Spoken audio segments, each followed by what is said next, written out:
जिल्ह्याच्या केज तालुक्यातील मौजे पैठण या गावामधील एक सुप्रसिद्ध व्यक्तिमत्व म्हणजे प्राध्यापक डॉक्टर कालिदास पंढरीनाथ चौधरी। त्यांनी बीड जिल्ह्याच्या गेवराई येथील महाविद्यालयामध्ये तब्बल 34 वर्ष प्राध्यापक म्हणून उल्लेखनीय आणि अविस्मरणीय असे कार्य केलेले आहे। त्यांनी मोठ्या जिद्दीने, मेहनतीने आणि कष्टाने हे यश मिळवलेले आहे। लहान असताना गावी शिकून त्यांनी पुढील शिक्षण अंबेजोगाई शहरामध्ये घेतलेले आहे। त्यांच्या सौभाग्यवती देखील शिक्षण क्षेत्रामध्येच उत्कृष्ट कार्य करत आहेत। त्यांची ही मोठी साथ चौधरी सरांना मिळालेली आहे। सर्वसामान्य परिस्थितीमधून त्यांनी हे यशशिखर गाठलेले असल्याने अडीअडचणीत असलेल्यांना ते नेहमीच मदत करत असतात। बीड जिल्ह्याच्या शिक्षण क्षेत्रामध्ये त्यांचे मोठे नाव झालेले आहे। 34 वर्षांच्या प्रदीर्घ सेवेनंतर ते आता नुकतेच 31 जानेवारी रोजी सेवानिवृत्त झालेले आहेत।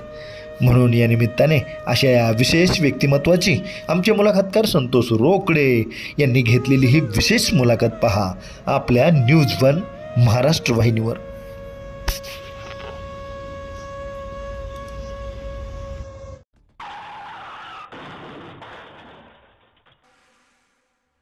ताई नाव सांगा। मेरा त्रिंबक जोगदार। ताई तुमचे बंधू, तुमचा भाऊ प्राध्यापक डॉक्टर कालिदास पंढरीनाथ चौधरी सर हे आता 34 वर्षाच्या प्रदीर्घ सेवेनंतर सेवानिवृत्त झाले आहेत।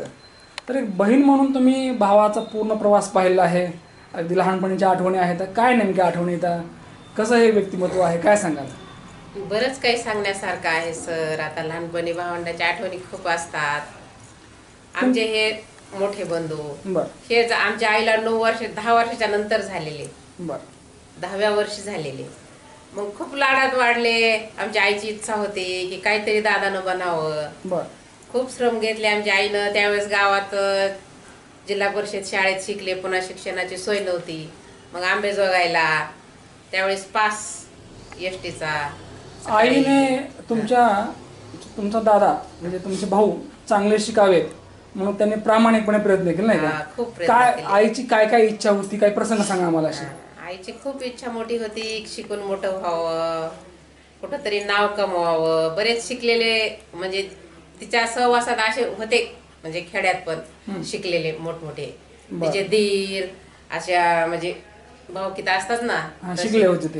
मग तिला वाटायचं की माझा दादा पण शिकावा, म्हणून तिनं खूप अफाट कष्ट घेतले आईनं। काय कष्ट घेतले आम्हाला ते सांगा? तेच आता दळायचं जात्यावर पहाटे 4 वाजता। आमची आजी लवकर उठवायची। एकत्र कुटुंब पद्धती होती। आई माझी मोठी होती, आम्ही भावंड मोठे होतात। मग ते सगळे लहान लहान असल्यामुळे सगळी जबाबदारी आमच्या आईवर होती। आजी आमची तापट स्वभावाची होती। आमच्या आईला खूप त्रास सहन करावा लागला। त्रास म्हणजे ते विचाराच्या बाहेरच। दादाला तुम्ही जवळून बघितले? लई जवळून म्हणजे आता। आणि दादाची तुम्ही लाडकी बहीण सुद्धा? मी लई लाडकी बहीण आहे दादाची। बर, दादा कसे होते नेमके लहानपणी? दादा खूप प्रेमळ होते, मी आगाव होते दादापेक्षा। दादाने आम्हाला कधीच असे 5 बोट सुद्धा कधीच लावले नाही, कधीच नाही। माझ्या लहान भावाचं व्हायचं, आम्ही 3 भावंड आहेत। लहान भावाचं पण दादाने आम्हाला दोघांना पण कधीच असं म्हणजे स्पर्श सुद्धा नाही केलेला। इतकं म्हणजे प्रेमळ स्वभाव आमच्या दादाचं व्यक्तिमत्व।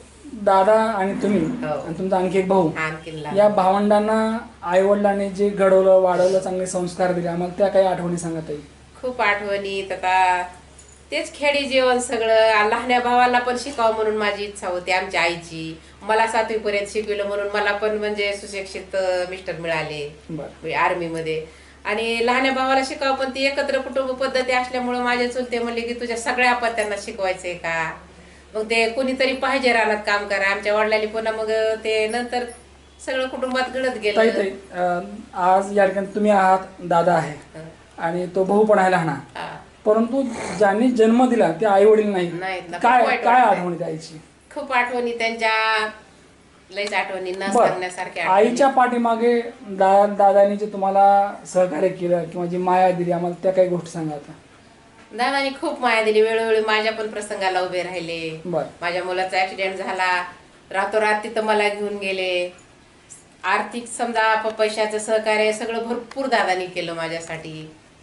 आशा या दादाबद्दल या ठिकाणी काय सांगावं तेवढे शब्द कमीच आहेत, नाही का?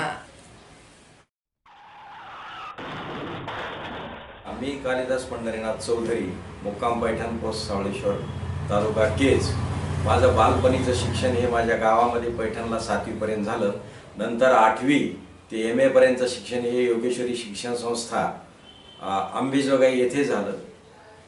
आणि 1/7/91 पासून मी जय भवानी शिक्षण प्रसारक मंडळ गेवराई संचलित महिला महाविद्यालयामध्ये सेवेत कार्यरत आहे.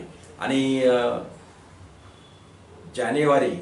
31 जानेवारी 2025ला वयाच्या 60व्या वर्षी सेवानिवृत्त होत आहे.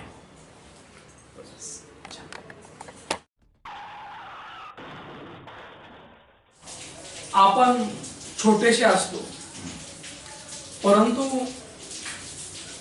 जर जिद्द असेल, भरारी घेण्याची उभारी असेल, तर माणूस एक दिवस उंच गगनामध्ये जातो. आणि याचा हेवा सगळ्यांनाच वाटतो. बरीचशी माणसं पुढे जातात, खूप पुढे जातात. काही लोकांना ते रुचतं, पुन्हा रुचत नाही. परंतु काही माणसं असतात आजाद शत्रू, जी माणसं पुढे जातात परंतु ते मागच्याला विसरत नाही. मग यामध्ये मित्र असतात, नातेवाईक असतात, गावकरी असतात. कारण या जगण्यामध्ये आपल्याला अर्थपूर्ण जगायचं असेल तर माणसांना विचारलं पाहिजे. बरोबर आहे. काही माणसं इतके प्रामाणिक असतात की त्या माणसांबद्दल खऱ्या अर्थानं आपुलकी वाटते. कारण बऱ्याच वेळेला आमच्या चेहऱ्यावर एक पडदा असतो की मी शिक्षक, मी प्राध्यापक, मी इंजिनियर, मी डॉक्टर, मी तहसीलदार, मी श्रीमंत, नाही का. या मी मध्ये आपण या ठिकाणी लोकांना विसरून जातो. परंतु प्राध्यापक कालिदास चौधरी सर यासाठी काही माणसं असतात की मी कोण आहे याहीपेक्षा माझे कोण आहे. आणि लोकांमध्ये ही माणसं मिसळणारी असतात. 34 वर्ष या ठिकाणी शैक्षणिक क्षेत्रामध्ये प्रामाणिकपणे कार्य केलं. आणि या 34 वर्षामध्ये जर काय जोडलं असेल तर ते मित्र जोडले, या ठिकाणी विद्यार्थ्यांची मनं जिंकली आणि त्याचबरोबर एक माणूस म्हणून चांगलं जगता आलं. आणि आजवर त्यांनी जो प्रवास केला आहे, कारण केज तालुक्यातील पैठण हे त्यांचं जन्मगाव. पैठण या गावचे ते भूमिपुत्र आहेत. अगदी सुरुवात करूया आपण आता मुलाखतीला. सर, मुलाखतनामा या महाराष्ट्रातील लोकप्रिय कार्यक्रमात तुमचं स्वागत. मला विचारायला आवडेल की आज सेवानिवृत्त आहात, आज विसाव्याचे क्षण आहेत, नाही का. आणि डोकं सुद्धा शांत आहे आता. परंतु ज्यावेळेला खऱ्या अर्थानं आयुष्य सुरू झालं तर सुरुवातचे दिवस कसे होते? तुमचे वडील असतील, तुमची आई असेल, तुमचे कोणाचं चौधरी कुटुंब असेल, सगळ्या ज्या काही गोष्टी आहेत अगदी पहिलं पान आयुष्याचं आम्हाला ऐकायचं आहे. मी चौधरी कालिदास पंढरीनाथ, मुक्काम पैठण, पोस्ट सावळेश्वर, तालुका केज आणि जिल्हा बीड या गावचा रहिवासी असून माझं प्राथमिक शिक्षण हे माझ्या गावामध्ये 7वी पर्यंत झालं. आणि मी जेव्हा 8वीला प्रवेश घेतला ते एका संन्याशाच्या संस्थेमध्ये, ते म्हणजे स्वामीजींनी स्थापन केलेल्या योगेश्वरी शिक्षण संस्थेमध्ये माझं 8वी ते MA पर्यंत शिक्षण त्या संस्थेमध्ये झालं. 7वी पर्यंत प्राथमिक शिक्षण गावाकडे झालं. पैठण, सावळेश्वर. तर पैठण या काळामध्ये जे बालपण गेलं आम्हाला ते ऐकायचं की कसं ते आयुष्य होतं त्या काळात. तुमचे मित्र असतील, त्या काळातले गुरुजी असतील, तुमचं घर असेल, तुमची आई वडील, याबद्दल त्याबद्दल जर सांगायचं झालं तर अत्यंत सामान्य कुटुंबामध्ये माझा जन्म झालेला आहे. आणि वडिलांचा पारंपरिक व्यवसाय हा शेती होता. आमचा 3 चुलते आणि वडील सगळ्यात मोठे होते, त्यामुळे त्यांच्या मार्गदर्शनाखाली हे कुटुंब एक 25 ते 30 वर्ष चाललं. आणि त्यामुळं एक शेतकऱ्याचा मुलगा आहे आणि कुटुंबामधला मी पहिला शिकणारा माणूस, पहिला शिक्षित. आज जर पाहिलं तर आपण शिक्षणाची प्रगती झालेली आहे, त्या काळात 70च्या काळात काही एवढी प्रगती झालेली नव्हती शिक्षणाची. आणि त्यामुळं प्राथमिक शिक्षण हे गावात झाल्यामुळं माध्यमिकसाठी आम्हाला वडील पंढरीनाथ चौधरी हा, घरातला करता माणूस, हो. घरी खटलं होतं हो आणि असं म्हणतात की खटल्यामध्ये या ठिकाणी सगळंच शिकता येतं. हो खटल्यामध्ये प्रेम असतं, जिव्हाळा असतो, नाही का? बरोबर आहे, बरोबर आहे. पैसा असतो की नाही माहित नाही, पण हा. प्रेम असतं. हा, खरं आहे. तर अगदी एकत्र कुटुंब पद्धतीमध्ये तुम्ही जे वाढलात घडलात, आजी असतील, आजोबा असतील, काका काकू यांची मला माया लाभली, बरं. तर हे तुमचं जे एकत्र कुटुंब होतं हा. त्यातले काही आम्हाला प्रसंग सांगा, म्हणजे जे कायम तुमच्या लक्षात राहिले. हा. तर प्रसंग असे आहेत. वडील अशिक्षित होते. आमचे नंबर 2चे चुलते हरिभाऊ चौधरी हे त्या काळातले अगदी 60च्या दशकातले हे 10वी शिकलेले होते. त्यानंतर माझे 3 नंबरचे चुलते कुंडलिक चौधरी हेही यांचंही शिक्षण 10वी पर्यंत झालेलं होतं. आणि जे सगळ्यात लहाने चुलते आहेत ते मात्र अशिक्षित होते. या कुटुंबामध्ये कुटुंब प्रमुख म्हणून वडील असताना या तिघा भावंडांना घेऊन त्यांनी यशस्वीपणे 30 वर्ष संसार केला. या एकत्रित कुटुंबामध्ये जे तुम्ही सुख दुःख जे शेअर केले, हा. वाटून घेतले, हा. जो आनंद घेतला खरं आयुष्याचा, हो कारण आज तुम्ही शहरामध्ये आहात, बरोबर. तुमचं स्वतःचं घर आहे, पण तुम्हाला असं वाटतं खरा आनंद तिथं होता गावाकडेच, नाही का? तर त्या काळातले तुमचे सण उत्सव असतील किंवा मौज मजा असेल, सगळं झालं, काय कसं होतं नेमकं ते? अतिशय आनंदाचा काळ होता. एक रुसो नावाचा विचारवंत आहे, त्यानं सांगितलं की ते जीवन आम्हाला परत दे. आणि त्या वाक्याचा माझ्यावर फार प्रभाव झाला. मला आजही गावाकडे राहणं आवडतं. गड्या आपला गाव बघा. गड्या आपला गाव बघा. आणि त्या इतका आनंद नाही. बरं. शहरामध्ये तुम्हाला भौतिक सुख मिळते, पण खरं जे आत्मिक सुख आहे ते फक्त खेड्यातच आहे. लहानपणी तुमचा चौधरीचा वाडा, हो घर, ते कुटुंब, हो तर त्या एकत्र कुटुंब पद्धतीमध्ये तुम्ही जे दिवाळी साजरी केली असेल किंवा वर्षभरातले सण साजरे केले असतील, हा. तो माहोल कसा होता नेमका? अतिशय आनंदाचा होता. तुमचा सगळ्यात आवडीचा सण कोणता होता, ज्या सणाची तुम्ही वाट बघायचं? दिवाळीचा सण. दिवाळी. बरं. हा, दिवाळीचा सण असायचा. दिवाळी कशी होती नेमकी त्याकडे? अतिशय आनंदाने. आम्हाला एक आत्या होती. अच्छा, बरं. हा, आणि आत्याला आणायला जाण्यासाठी आमच्या घरामध्ये स्पर्धा लागायची. बरं. मुराळी. हा, मुराळी म्हणून कोणी जायचं याची स्पर्धा लागायची. आणि त्यामध्ये मी वाट पाहायचो की माझा नंबर कधी येतो. आणि आमची आत्या आडसला दिलेली होती. तर तो एक फार मोठा उत्सव असायचा. आणि आत्याला आणायला जायचं वगैरे, या गोष्टी अतिशय आनंदाच्या असायच्या. गावातच शिकलात 7वी पर्यंत. हो. तर त्या काळामध्ये शिक्षणातला सुरुवातीचा जो काही प्रोग्रेस होता तो कसा होता नेमका, म्हणजे अगदी सोसो होता का अगदी जलद होता नेमका असा?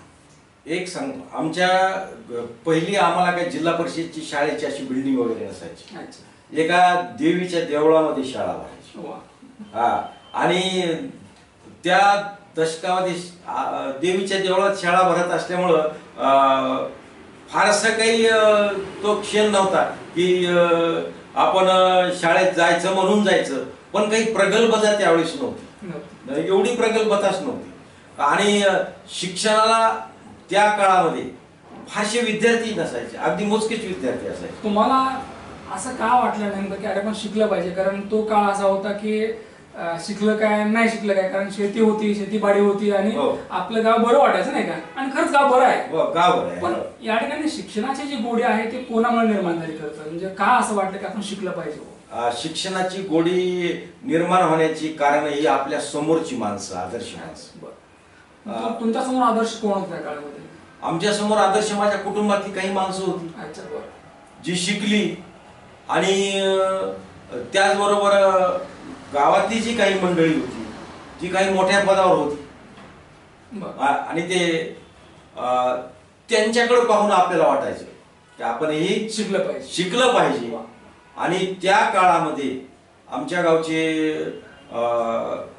अत्यंत चांगली माणसं की ते रामकृष्ण शेषराव चौधरी म्हणून आहेत, ते एअरफोर्समध्ये होते. आणि ते जम्मू काश्मीर विद्यापीठाचे MA पॉलिटिकल सायन्स. तुमच्या समोर एक आदर्श होता नाही? आदर्श होता. त्याचबरोबर आमचे चुलते SS चौधरी, ते हायकोर्टला नामांकित आजही वकील आहेत. हे आमच्या समोरचे आदर्श होते गावासमोर. आणि तुम्हाला वाटलं की अरे मग आता शिकल्यानंतर जर असं काही चांगलं होत असेल तर आपणही शिकलं पाहिजे. आपणही शिकलं पाहिजे. 7वी पर्यंत जेव्हा गावाकडे शिक्षण झालं म्हणजे त्या दरम्यान अगदी शाळा एक शाळा तर होतं समजा, परंतु शाळेव्यतिरिक्त जे आयुष्य असतं त्याला आपण हुंदडणे म्हणतो नाही, अगदी मनसोक्त जगणे म्हणतो. तर मित्रामधलं तुमचं जे काय आयुष्य होतं ते कसं होतं नेमकं? ते अतिशय सुंदर आयुष्य जगलो. कुठले कुठले खेळ खेळायचे नेमके? कबड्डी, त्याचबरोबर सुरपट्या, त्यानंतर आताच्या पोरांना सुरपाट्या माहित नाहीत करत, अजिबात काही माहित नाही. तो खेळ लोप पावत चाललाय. कारण ग्रामीण भागामध्ये जे पूर्वीचे खेळ खेळले जायचे ना, ते खेळ पुढं आपण भावी पिढीसाठी कसे आहेत. विटी दांडू खेळायचो आम्ही. आणि सुट्टीच्या दिवशी आमचा शेतात फिरण्याचा एक मनोरंजक कार्यक्रम असायचा लहान असताना, आणि आनंद फार मिळायचा. आयुष्यामध्ये जर सूर मिळवायचा असेल तर सुरपाट्या खेळल्या पाहिजेत. 100% सुरपट्या खेळल्या पाहिजे. गावाकडं तुम्ही रानामध्ये शेतामध्ये खूप फिरायचात. हो. अगदी या सगळं जे काही जगणं होतं ते मला असं वाटतं की त्या गोष्टी खरं तर हृदयामध्ये कायम राहिल्या नाही का. जसं तुम्ही वडिलाबद्दल बोला तुमच्या, मला तुमच्या आईबद्दल ऐकायचं की ज्या माऊलीने एवढं तुम्हाला चांगलं घडवलं. कशी होती नेमकी तुमची आई? अशिक्षित होती आई. काय नाव आईचं? गयाबाई चौधरी. बरं, आज या मुलाखतीच्या प्रसंगी आईची आठवण आली नाही का, तर काय नेमकी आईची आठवणी आहे का? एक होतं, आम्ही 3 भावंड. अच्छा. आणि आईचं मत असायचं की दादा शिकला पाहिजे, आणि आम्हाला बहीण आहे, इथंच आहेत त्या बहीणबाई आमच्या, आणि माझ्या ताईला नोकरीवाला नवरा मिळाला पाहिजे. ही तिची अशिक्षित असतानाची इच्छा. पण आमचा लहाना भाऊ वडिलांचा फार लाडका होता. तो सारखा वडिलांबरोबर असायचा, त्याच्यावर वडिलांचा भयानक प्रभाव होता. ते काही शिकले नाही. किंबहुना घरातली सगळीच माणसं शिकावी असं जरी वाटत असलं आईला, तरी पण शेतीकडे माणसं कमी पडायची. मग घरी गुरंढोरं असायची, बैल असायची, शेळ्या असायच्या, याच्यामध्ये काही मंडळी रमली होती. एकदा भक्ताने देवाला विचारलं की देवा तू कुठे आहेस, तर देवाने उत्तर दिलं की मग गयाने जिंदा. आणि मला असं वाटतं की तुमच्या आईच्या बाबतीमध्ये सुद्धा आईचं नावच गयाबाई, त्या गेलेल्या नाहीयेत, ते तुमच्या अवतीभोवती आहेत. त्यांना नेहमी वाटायचे दादाने शिकलं पाहिजे. दादा शिकला, दादा मोठा झाला, आणि दादा प्राध्यापक डॉक्टर झाला नाही का. 34 वर्षाच्या सेवेनंतर दादा आता सेवानिवृत्त झाला. या सेवानिवृत्तीच्या प्रसंगी आज या ठिकाणी काहीतरी सांगायचं असतं आपल्याला कुणाला तरी, तर आज या प्रसंगी आईला काय सांगायला आवडेल? मला आईला हे सांगायला आवडेल की तिची स्वप्न मी आत्मिकपणे पूर्ण केलेली आहे.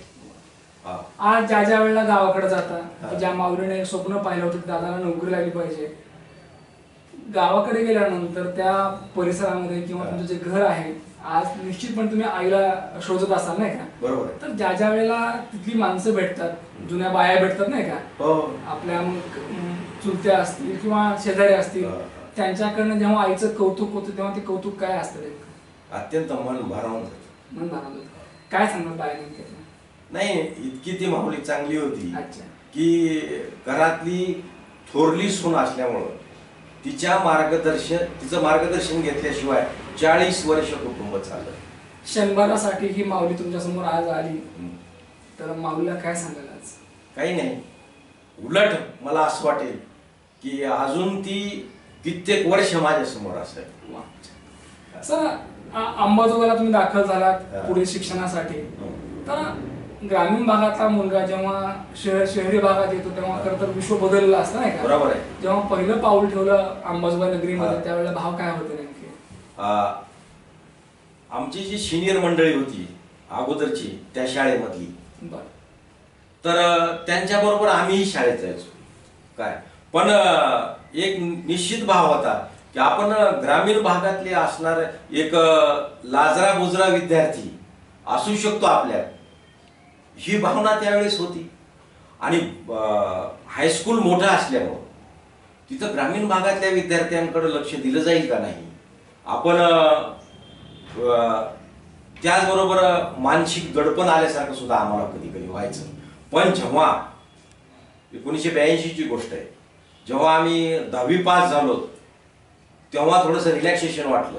अरे आपण जिंकलो बुवा. आपण जिंकला आता, कारण एक पायरी पूर्ण केली. एक पायरी पूर्ण केली. आणि एवढ्या मोठ्या कुटुंबातला मी पहिला विद्यार्थी आहे की ते आता महाविद्यालयात जातोय प्रवेश घ्यायला. तो माझा आनंदाचा क्षण होता. सर अंबाजोगाईमध्ये आल्यानंतर मग त्यावेळेला जेवण मेसचं होतं का हाताने होतं? म्हणजे हातानं आम्ही मेसचा हा कधी पत्ताच नाही, कारण घरची परिस्थिती गरीब असल्यामुळं आणि तितकं आम्ही हाताने स्वयंपाक करायचो. स्वयंपाक तुम्ही आधी शिकला होता का नंतर शिकला? नंतर शिकलो. अच्छा. असं म्हणतात की विहिरीमध्ये ढकलल्यानंतर पोहता येतं नाही का? आणि विशेष म्हणजे सांगतो तुम्हाला, आजही मला उत्तम स्वयंपाक येतो. 2 गोष्टी माणूस कधीच विसरत नाही आयुष्यातल्या, एक पोहणे आणि स्वयंपाक करणे. म्हणजे तुम्हाला आज उत्तम स्वयंपाक करता येतो? 100%. सर 10वी नंतर जेव्हा तुम्ही पास झाला आणि महाविद्यालयाने आयुष्यात तुम्ही प्रवेश केला नाही का, तर ज्या वेळेला आपण कॉलेजमध्ये येतो त्यावेळेला आपण आपल्याला एक टार्गेट देतो खरं तर. बरोबर. कुणाला मिलिटरीत जायचं असते, कुणाला पोलीस व्हायचं असते, कुणाला मग शिक्षक व्हायचं असते. तसं तुम्हाला नेमकं काय वाटायचं त्या काळामध्ये की अरे आपण हे झालं पाहिजे? एक मला आजही प्रसंग आठवतो. मी जेव्हा महाविद्यालयात गेलो तेव्हा मी प्राध्यापक चहाला जात असताना पाहिले होते. बर. आणि ते जे प्राचार्य होते ते तुम्हालाही नाव आठवत असेल, भगवानराव सबनीस. नाव ऐकून आहे तुम्ही? ग्रेट माणूस. आणि ते जेव्हा सर चालले ते कोट टाय, इकडून 10 प्राध्यापक आणि इकडून 10 प्राध्यापक, आणि ते मी चित्र पाहिलं, म्हणलं हे प्राचार्य आहेत का आपले? सबनीस सर. आणि ते व्यक्तिमत्व जेव्हा मी चालताना पाहिलं तर सगळे प्राध्यापक त्या प्राचार्याकडे आता प्राचार्य कुठला रेफरन्स देतात हे असे वाकून पाहिलेले मी पाहिलेले. आणि त्या गुरुचा आदर्श आजही माझ्यासमोर आहे. सबनीस सरांना पाहिलं तुम्ही, त्यांच्या बरोबर असलेली ती प्राध्यापक मंडळी पाहिली आणि तुरुबा पाहिला आणि वाटलं की आपण सुद्धा असं झालं पाहिजे. छान. मला असं वाटतं की विद्यार्थी दशेमध्ये काहीतरी रोल मॉडेल पुढे पाहिजे, आदर्श पाहिजे आणि ते आपण घेतले पाहिजे. आपण कुणाचा आदर्श घ्यावा हे आपल्यावर डिपेंड आहे. बरोबर. तुम्ही नेहमी चांगल्या लोकांचा आदर्श घेतला नाही का, आणि म्हणून तुम्हाला चांगलं होता आलं. सर MA पॉलिटिकल झाल्यानंतर भौतिकशास्त्र, राज्यशास्त्र, तर या ठिकाणी म्हणजे पुढं जे होतं महाविद्यालयीन आयुष्य तर कसं होतं नेमकं, आणि त्यानंतर नेमका घेतलेला निर्णय आयुष्याला भेटली कलाटणी, कारण बऱ्याच लोकांना शिक्षक व्हायचं असते, प्राध्यापक व्हायचं असते, पण बऱ्याच वेळेला होता येत नाही. तर तुमच्या बाबतीत नेमकं काय घडत गेलं? मी जेव्हा MA झालो तेव्हा मी सबनीस सरांना भेटलो. म्हणलं सर पुढे काय करा? तर सबनीस सर म्हणले तुला प्राध्यापक व्हायचंय तर जेव्हा जेव्हा जागा निघतील तिथे अर्ज कर, आणि काही जर मदत लागली तर माझ्याकडे ये. म्हणजे तुम्ही अर्ज करत गेलात? मग अर्ज करत गेलो आणि मला 89ला MA झाल्यानंतर लगे 1-1.5 वर्षामध्ये जॉब मिळाला. एक विचारावंच वाटतं की शैक्षणिक क्षेत्रातलं तुमचं जे काही कार्य आहे ते फार उल्लेखनीय आहे. कारण असं म्हणतात की काही लोकांचं कार्य त्या क्षेत्रातलं शब्दात सुद्धा ते व्यक्त होणार नाही, इतकं ते मोठं असतं. बरोबर. तर काय नक्की 34 वर्षाचा नेमका जो प्रवास आहे तो आम्हाला ऐकायचा आहे. मी जेव्हा जॉईन झालो तेव्हा एक ग्रामीण भागातून आलेला विद्यार्थी MA झालेला, आणि आपण जेव्हा विद्यार्थ्यांसमोर जातो तेव्हा दडपण येतं आपल्याला. आणि सगळ्यात महत्वाचा रोल म्हणजे आपण ड्राय झोनचे विद्यार्थी असतो. म्हणजे मी बॉईज हायस्कूलला शिकलो एकुशेरीला. नंतर महाविद्यालयीन जीवनामध्ये अनेक मित्र लाभले, तेही मित्र आज प्राध्यापक आहेत. मी आवर्जून काही मित्रांचा उल्लेख करेल की स्वामी रामानंद तीर्थ विद्यापीठाचे कुलसचिव सर्जेराव शिंदे हे माझे लहानपणापासूनचे मित्र. ते आज कुलसचिव पदावरून निवृत्त होऊन चाकूरला प्राचार्य आहेत. आणि हे सगळे मित्र कंपनी बरोबर असल्यामुळं मला काहीच वाटायचं नाही. आणि आदर्श गुरु म्हणजे माझा प्राचार्य सबनीस सर. आणि जेव्हा मी सबनीस सरांची डिग्री वाचली, ती MA LLM होते त्या काळात. आणि मी चौकशी केली, अरे तो LLM आणि कसं काय, तर ते इतका तत्वनिष्ठ माणूस होता. ते कोर्टात खुंटीला कोट अडकवून न्यायाधीश पदावरून दूर झालेला माणूस होता. हा आदर्श आमच्या समोर. सर, आपल्या समोर आदर्श नेहमी चांगले राहिले, पण एक प्राध्यापक म्हणून तुम्ही जो प्रवास पूर्ण केला आहे 34 वर्षामध्ये, तो ऐकायचा. आपण घडवलेले विद्यार्थी असतील किंवा आपण अनेक वेळेला काही दौरे केले असतील, अनेक लिखाण केलं असेल, मग ते ऐकायचं. तर मी जेव्हा सेवेत रुजू झालो तेव्हा मी जेव्हा 91ला महाविद्यालयात आलो त्यावेळेसच्या पहिल्या 3 ते 4 बॅचच्या सर्व मुली मला आज शिक्षक आणि प्राध्यापक दिसतात. हे योगदान आहे माझ्या सेवेचं. आणि विशेष म्हणजे माझ्या विषयाच्या अनेक विद्यार्थिनी मला प्राध्यापक दिसतात. हे यश आहे. मग त्यानंतर आपण पाहतो की या प्रवाहात असताना अनेक वेळा मी विद्यापीठाच्या निरनिराळ्या बॉडीवर काम केलेलं आहे. परीक्षा विभाग असेल, परीक्षेचे पेपर सेटिंग असेल, आणि अत्यंत चोखपणे बजावलेलं काम आहे गेली अनेक वर्ष. जय भवानी महाविद्यालय गेवराई. जय भवानी महाविद्यालय गेवराई या ठिकाणी मागच्या अनेक वर्षापासून एक चांगली व्यक्ती, चांगले प्राध्यापक, विद्यार्थीप्रिय प्राध्यापक आणि सहकार्यांना सुद्धा हवेसे वाटणारे आमचे गुरुजी आता सेवानिवृत्त आहेत. परंतु 34 वर्षाचा हा जो माहोल आहे, सहकार्यांशी नातं कसं होतं, त्याचबरोबर तुमचे प्राचार्य असेल त्यांच्याशी नातं कसं होतं, किंवा तिथला जो क्लॅरिटी स्टाफ असेल त्यांच्याशी नातं, म्हणजे प्रत्येक घटकाशी नातं कसं होतं ते आम्हाला ऐकायचं. अत्यंत सौहार्दपूर्ण नाते. माझा स्वभाव, माझी वागण्यातली लीनता ही मी कधीच सोडली नाही. आणि तुम्हाला सांगतो, प्रत्यक्षपणा तुमच्या स्वभावामध्ये जर नम्रपणा असेल तर तुम्हाला हिमालयाचं शिखर सुद्धा आवडेल. Honesty is the best policy. Sir, या विषय तुम्हाला मोठा करतो. लोक म्हणतात की विषयाचं काय, परंतु विषय खूप महत्वाचा असतो. बरोबर. कारण विषय लक्षात आला की आशय काय ठेवतो आपण, नाही का? बरोबर. तर विचार असं वाटतं की विषयाच्या माध्यमातून, तुमच्या अध्यापनाच्या माध्यमातून अनेक ठिकाणी तुम्हाला तुमचे विषय मांडता आले, अनेक लोकांना मार्गदर्शन करता आलं, अनेक ठिकाणी जाता आलं. तर हे जे यश आहे तुमच्या अभ्यासाचं, कारण असा अध्ययन करता सायाचा तुका म्हणे अभ्यास. तर या विषयाच्या माध्यमातून केलेले दौरे असतील, केलेले लिखाण असेल, ते आम्हाला सांगा. तर मी अनेक पेपर लिहिलेले आहेत. त्याचबरोबर अनेक विद्यार्थ्यांना मार्गदर्शन केलेलं आहे. आणि ज्या ज्या विद्यार्थ्यांना मार्गदर्शन केलेलं आहे ते आज यशाच्या शिखरावर आहेत, आणि त्याकडे पाहून आपण जाऊ. या 34 वर्षामध्ये काही आम्हाला असे प्रसंग सांगा सर, म्हणजे विद्यार्थ्यांच्या बाबतीत घडलेले असतात, नाही का? कारण काय असतं की चांगल्या व्यक्तीबद्दल विद्यार्थी नेहमीच आदर ठेवतात, नाही का? बरोबर. चांगल्या गुरुजीबद्दल, शिक्षकाबद्दल, प्राध्यापकाबद्दल. तर या 34 वर्षामध्ये जे तुम्हाला विद्यार्थी भेटले, तुम्हाला ज्यांना तुम्ही अध्यापन केलं, की जे तुमच्या माध्यमातून ते घडले, असे काय आम्हाला प्रसंग सांगा विद्यार्थ्यांच्या बाबतीमधले की जे कायम तुमच्या मनात घर करून राहिले. अनेक विद्यार्थी असे आहेत की त्यांना आपण टीच करत असताना त्यांचे प्रसंग खरोखर तर विद्यार्थ्यांना मार्गदर्शन केलं ना, आणि ते विद्यार्थी जर यशापर्यंत पोहोचले तर तेवढा आनंद कशातच नसतो सरांना. आणि सगळ्यात महत्त्वाचा मुद्दा, अनेक विद्यार्थी आजही आम्हाला विचारतात की सर कोणता विषय आम्ही सिलेक्ट करावा, त्याचबरोबर PhD विषय म्हणजे कोणत्या विषयावर करावी. मी अनेक विद्यार्थ्यांना मार्गदर्शन करतो आजही. आणि हे मार्गदर्शन करत असताना आपलंही वाचन व्हावं त्या विषयावर, कारण आयुष्यभर हे माणसानं विद्यार्थी राहिलं पाहिजे या तत्वाचा मी आहे. लहान्या विद्यार्थ्यांना शिकवणं वेगळं असतं, ते तुम्हाला जसं आहे तसं ऍक्सेप्ट करतात. बरोबर.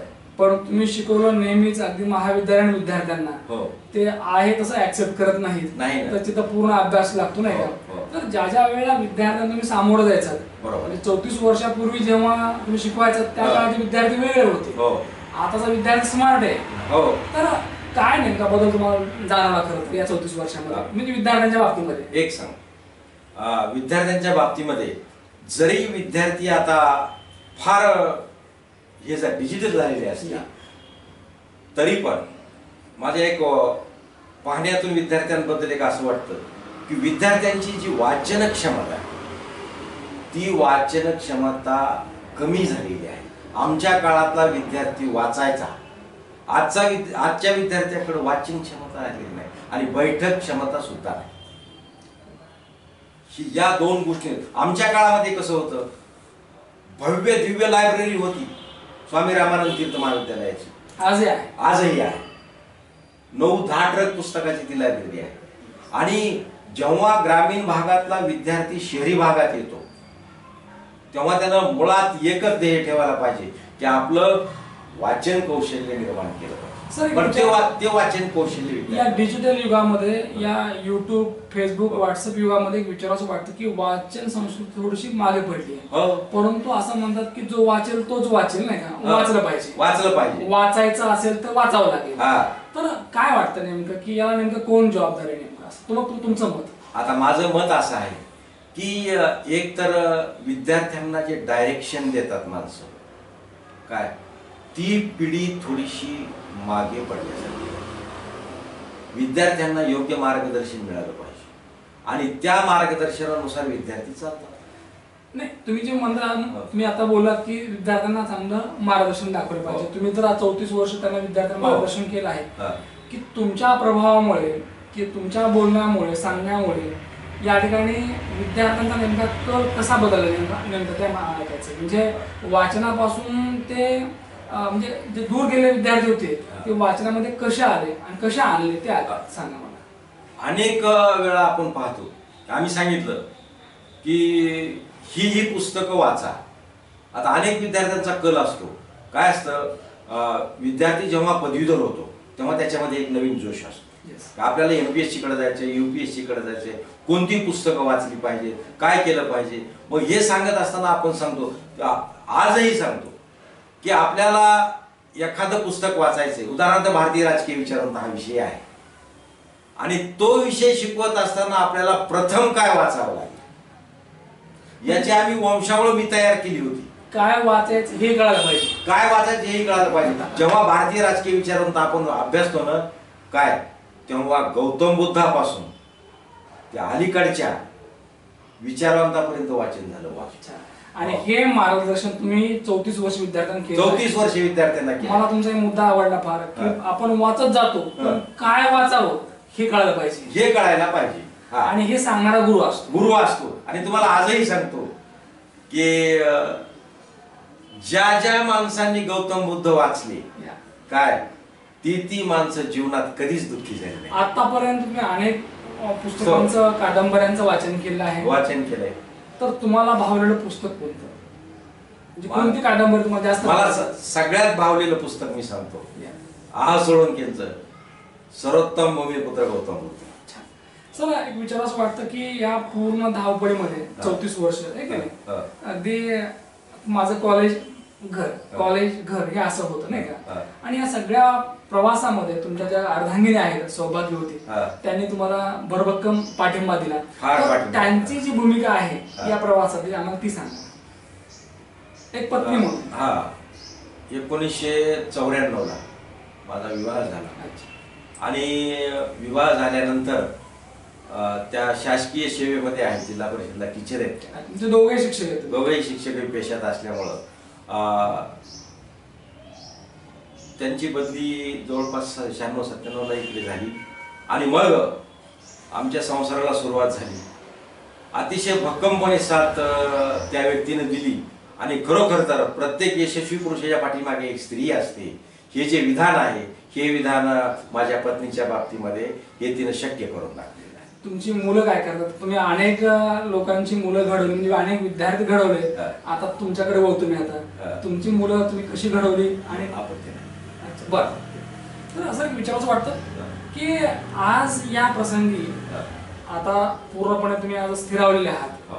तर आता नेमका पुढचा प्लॅन काय आहे तुमचा? हा, पुढचा प्लॅन एक सांगतो मी, की इथून पुढं एक तर पुढच्या पिढीला एक मार्गदर्शन करणे आणि मार्गदर्शन केल्यानंतर ते कितपत यशस्वी होतील आपल्या विचाराने, कारण विचार लादता येत नसतात. निश्चित विचार लादता येत नाही, विचार लादता येत आणि लादू पण नाही, आणि लादू पण नाहीत या मी विचाराचा आहे.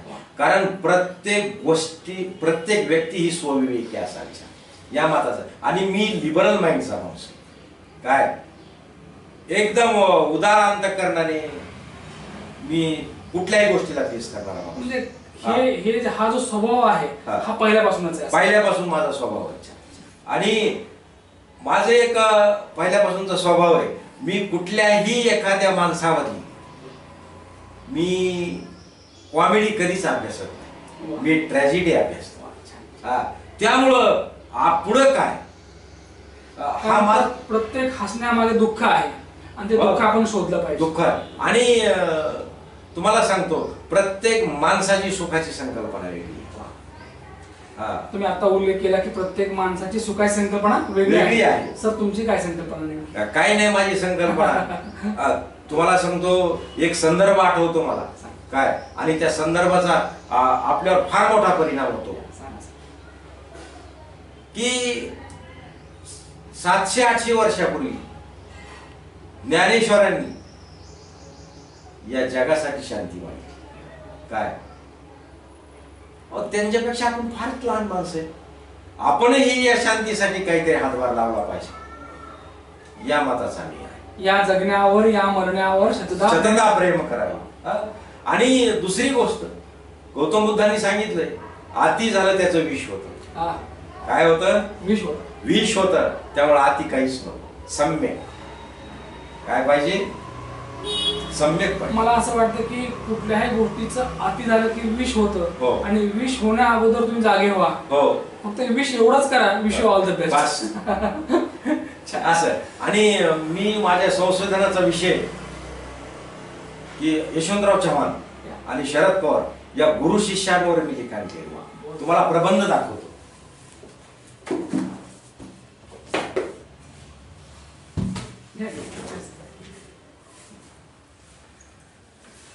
आमच्या प्राध्यापक डॉक्टर कालिदास पंढरीनाथ चौधरी सरांनी लिहिलेला हा प्रबंध निश्चितपणे या ठिकाणी यशवंतराव चव्हाण व शरद पवार यांच्या मुख्यमंत्री पदाच्या काळातील कार्याचा तुलनात्मक अभ्यास. मला असं वाटतं की ही मुलाखत पाहत असलेले महाराष्ट्रातील तमाम प्रेक्षकांना, आमचा प्रेक्षक वर्ग हा 5,60,00,000 आहे. तर या प्रेक्षक वर्गांना मी सांगू इच्छितो की या ठिकाणी की केज तालुक्यातील पैठण सावळेश्वर या ग्रामीण भागामध्ये शिकलेला हा तरुण या ठिकाणी मोठ्या जिद्दीने ही भरारी घेतली. आणि आपण काय करू शकतो, कारण तुमचा भाग कोणता आहे, ग्रामीण आहे का शहरी आहे हे महत्वाचं नाही, तर तुमची जिद्द काय आहे हे खूप महत्वाचं असतं. आणि एका जिद्दी तरुणाने ही घेतलेली झेप आहे. सर एक विचारावं वाटतं की हे जे आयुष्य आहे तुमचं, हे आयुष्य तुम्ही कोणाला समर्पित करू इच्छिता, म्हणजे कोणामुळे आयुष्य घडलं आहे? हे माझे आई वडील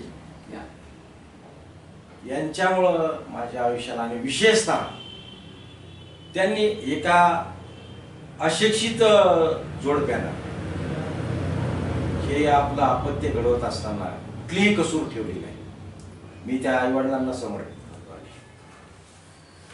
आईची इच्छा होती की दादा शिकला पाहिजे, दादा नोकरी लागली पाहिजे, आणि आईनं जी इच्छा व्यक्त केली ती लेकरानं पूर्ण केली. पुत्र असावा ऐसा गुंडा की ज्याचा त्यांनी लोकी झेंडा. प्राध्यापक कालिदास चौधरी सरांनी आयुष्यभरचं काय केलं असेल तर आपल्या विद्यार्थ्यांना चांगलं शिकवलं, त्याचबरोबर चांगलं मार्गदर्शन केलं, आणि काय वाचायचं आणि कसं वाचायचं हे पण शिकवलं. कारण बऱ्याच वेळेला विद्यार्थी शिक्षकांना विचारतात की काय वाचू, सर म्हणतात वाच, काय पण वाचत राहा, परंतु काय नेमकं वाचलं पाहिजे, कसं लक्षात ठेवलं पाहिजे हे सांगणारा सुद्धा गुरु असतो. आणि सरांनी ते आयुष्यभर केलं, प्रामाणिकपणे सेवा केली, आणि म्हणूनच या ठिकाणी त्यांच्या सेवेचा आणि आज गौरव केला आहे. निश्चितपणे या ठिकाणी प्राध्यापक डॉक्टर कालिदास पंढरीनाथ चौधरी सर यांच्या जीवन कार्यावर टाकलेला प्रकाश प्रेक्षकांना आवडला असेल. परत भेटूया पुढच्या मुलाखतीमध्ये. तोपर्यंत पाहत राहा न्यूज वन महाराष्ट्र चॅनल. धन्यवाद. बस इथे.